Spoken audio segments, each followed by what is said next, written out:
तो जी हाँ, नमस्कार दोस्तों, मैं हूं अजीत यादव और आप लोग देख रहे हैं भोजपुरी पेज यूट्यूब चैनल। दोस्तों, आप लोग बहुत दिनों से इंतजार कर रहे थे कि आखिर अखिलेश कश्यप जी का लिखा हुआ गाना खेसारी लाल यादव जी के आवाज़ में कब सुनने को मिलेगा। तो फाइनली खेसारी लाल यादव जी के आवाज़ में अखिलेश कश्यप जी का लिखा हुआ गाना कल सुबह आप सबको सुनने को मिलेगा। देखिए, गाने का ऑफिशियल पोस्टर आ चुका है और गाने का नाम दिया गया है गोरी गाँव वाली। दोस्तों, इस गाने को खेसारी लाल यादव जी गाए हैं और साथ में अंजलि आर्या भी इस गाने को गाई हैं।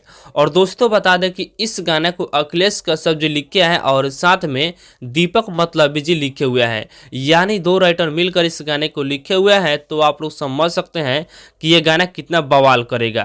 दोस्तों, इस गाने में म्यूजिक है जेपी तिवारी जी का और इस गाना को कल 24 तारीख को श्यामा फिल्म के यूट्यूब चैनल पे रिलीज किया जाएगा, जिस वीडियो में आप लोग खेसारी लाल यादव जी के साथ में आस्था सिंह को देखने वाले हैं।